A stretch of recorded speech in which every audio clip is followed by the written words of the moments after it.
You're listening to The Sizzle on Iron Skillet Radio and Iron Skillet Television. You know who it is. You know what it is. It's The Sizzle in the building. You know who's in the building. He's Jay Sizzle. I'm G Sizzle. The Sizzle brothers in the building. Listen, Jay, yes, we got a lot to talk about, man. We got a good show. Got a lot to talk about. Before we get into that, make sure that you're liking this. Once you hear it, make sure you hit the thumbs up button. Like this. Subscribe to it. Share it to someone who needs it. Make sure that you tell a friend about the Sizzle. We make a nice summer holiday gift. We got holidays coming up here pretty soon. Just package up the Sizzle, drop it in somebody's mailbox. You know what I'm saying? And what a great gift to open up. Me, G Sizzle. Doesn't get much better than that. Yep. There it is. The Sizzle, the talk of the 219, the hottest talk in the 219. Man, we talk about everything. This is a lifestyle channel. It's not just about sports. It's about everything that happens around sports. That's right. Everything in the world happens around sports. It's lifestyle. It's living. So let's get into the first topic. Jay, we got to talk about a lot, but let's talk about the NBA and what's going on as the Eastern and Western Conference finals are starting and getting hot and getting heavy. And then, all right, let's just do it. Let's talk about it. And let's see what we're going to do. We'll talk about the West, then we'll talk about the East, then we'll talk about the East, then we'll talk about the West. No! The NBA family devastated by the horrific shooting that took place today in Uvalde, Texas.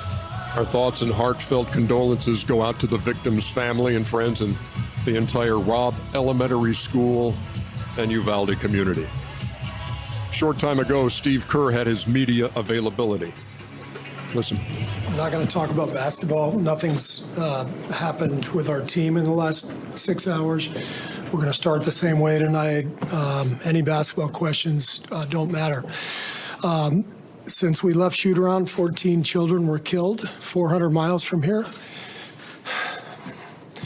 and a teacher. And in the last 10 days, we've had elderly black people killed in a supermarket in Buffalo. We've had Asian churchgoers killed in Southern California, and now we have children murdered at school. When are we going to do something? I'm tired. I'm so tired of getting up here and offering condolences to the devastated families that are out there. I'm so tired of I'm tired of the moments of silence. Enough.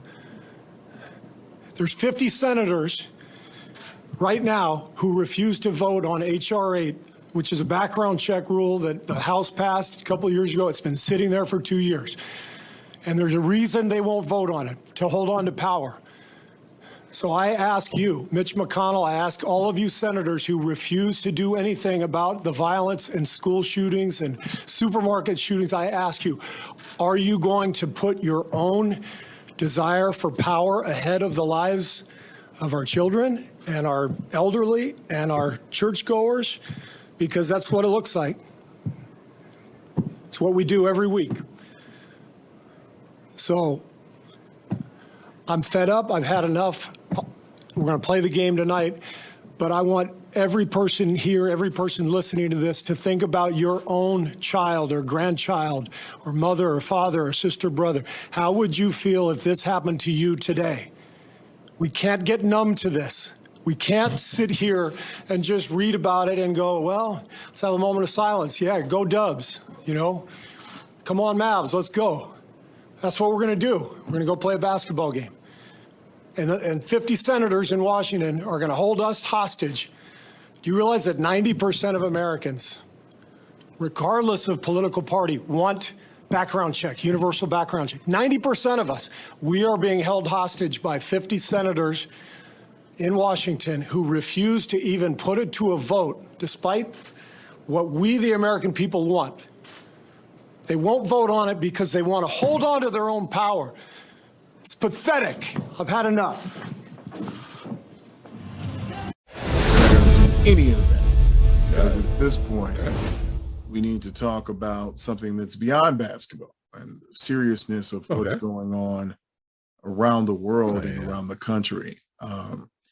Today, Steve Kerr, before his post-game presser and during his post-game presser, he decided not to take any questions about the game itself and what was going on in the game, but to focus in on the 21 individuals who lost their lives in Texas. And it supersedes basketball. It really, we can talk about Zach LaVine having a good procedure. We can talk about the rookies who might be coming in and what's going on with Dallas and Golden State and with the Heat and with the Celtics. But Jay, when we look at gun violence across the country, and we're looking at people who are now saying that there has to be something done. So now that we're here, we're the sizzle, we're going to talk about something that can be done. Jay, how do we stop or curb? How do we go about solving this issue? Not just saying it has to be done. What are some steps to take to go about solving and rectifying this issue?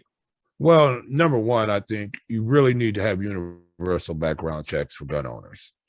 I mean, they do a background check for concealed carry. You should have background checks to be able to purchase a gun. Secondly, if you have mental history, you shouldn't be owning a gun. And then secondly, a third thing is that people who own guns should become responsible for them if they are stolen or used in a felony and you don't report it or you make it accessible to somebody else in the house. You need to have, people need to put gun safes in their house and lock their guns up. You just can't leave your guns out, especially you have people in your house, young people in your house that might be suicidal. That's another. I just took a course on childhood suicide recently. I just got certified in that recently. And a lot of these suicides are happening because they have accessibility to handguns readily in the house. If you are a gun owner, you need to be a responsible gun owner. If you don't have that gun on your person, that gun needs to be in a safe. That's one thing that could really help out tremendously. The other side of it, I think a lot of it is just mental health. Who knows what this young man's issue was? Whatever it was, it drove him into this fit of insanity where, he allegedly killed his grandmother, from what I understand, and then went on his shooting rampage in his school. Now, the only way to stop this is to lock these schools down. There should be no easy ingress in any school whatsoever. There should be, at least at the front where you got to get buzzed in, should be some type of bullet-resistant glass there, something there so people just can't walk in. Now, who knows? He might have just waited till somebody came out, opened up the door and came in. Who knows how he got in? But it's just a tragedy in the United States that these things are happening. But we are a land of gun owners, and there is no time here that we see that they're going to outlaw or ban guns, even the assault rifles. If you ban the assault rifles, most of these shootings and things that are occurring with handguns. So how do you avoid this? I don't know. To tell you the honest truth, I don't know what the answer is, because it's so easy to get a handgun now. Especially a legal handgun, even if all the responsible gun owners lock their guns up. The only thing that would help, though, is that people are breaking into people's houses and they just wouldn't really just be able to go through and steal their guns. So you got to be a more responsible gun owner. You got to lock your guns up, especially if they're at home. Keep them out of the hands of young people, and hopefully that would help curb this violence. Yeah, we're looking at a situation when you're talking about suicide, teen violence, teen suicides, teen acts. Some parents, you have to know the signs, and you have to make sure when you're talking about mental health, be aware of the signs. If your child is acting abnormally, if your teen is doing things that are questionable, it is incumbent upon you to get that child help. If you cannot get that child help, then you find someone who can. You refer them to someone who can get them help. We've got the situation in Texas, but then you look the parallel to what just happened in Buffalo. This was not a teen suicide operation. This was a young man where we're talking about issues of hate, where he intentionally cased for over a year. He went forth to put a plan in action to kill senior citizens in a community that weren't bothering him, didn't know him, didn't cause him any pain. He traveled the distance to go and kill with an assault rifle, not a handgun, and had body armor. So maybe we're talking about two different things, but we're still talking about within a week, we've had shootings at a church, a grocery store, and a school. Places that you would think would be safe havens, places where you say, okay, maybe this is, we're safe here. We talked about it before. When we were growing up, when you went downtown Chicago, when you went on the Gold Mile, you went somewhere near the water tower. That was the truce point. That was where, there was foolishness, it wasn't going to happen downtown Chicago. Now that is not the case. Now we have young people who are engaged in full-fledged riots. They're engaged in full-fledged attacks. It has become an issue now. And now when we talk about gun safety and we talk about gun policies, we're really in a situation now, Jay, where lawmakers really have to take a hard look at what the gun policies are in this country at this point. Yeah, but the issue is, though, what laws could they have put in place to avoid these situations in the current conditions that we have in the United States? I mean, we could outlaw assault rifles today. Doesn't mean that they're going to, all these assault rifles all of a sudden are just going to get turned in. Right. We can outlaw handguns today. Doesn't mean that all these guns are going to get turned in. This is an epidemic here in the United States. Part of the liberties of being able to carry and purchase firearms, it doesn't take much. It doesn't take much to cause mayhem. It's a very small percentage of the population that lives outside of the borders of natural law and moral law. And you see these people stepping outside of it. And then, just like you said before, with the shooting that went on in Baltimore, there's hatred in the United States. Mm-hmm. And in Buffalo, I'm sorry. There's hatred in the United States. And the thing about it is that it's been going along generationally. Mm-hmm. So this is not something, a lot of people says, well, I'm not racist. I'm not this, that, and other, but you're producing racist children. Mm-hmm. And so if your neighborhood is producing racist children, then let's ask a question. What are you talking about at home within earshot of your kids? Because there's a reason why these things are continuing to happen. And now you're talking about 18-year-olds, so their parents are in their 40s. Their parents are in their 40s and their grandparents were in their 60s and 70s. Well, you got to remember, these same grandmothers that are 70 and 75 years old now were the same ones that were screaming at children when they were trying to be bussed into these schools.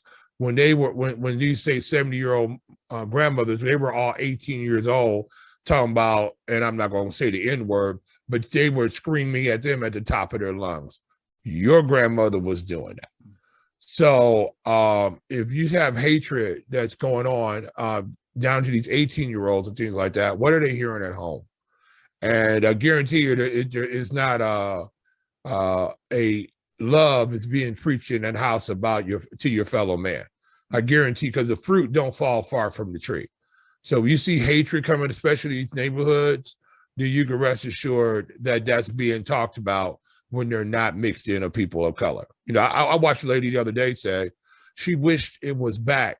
The times were back like they were back in the 1950s. And I wanted to say to her, does that mean the times mean where Black people were riding the back of the bus and we had to drink out of segregated water fountains? You were okay with those times? Mm-hmm. And some of them would be.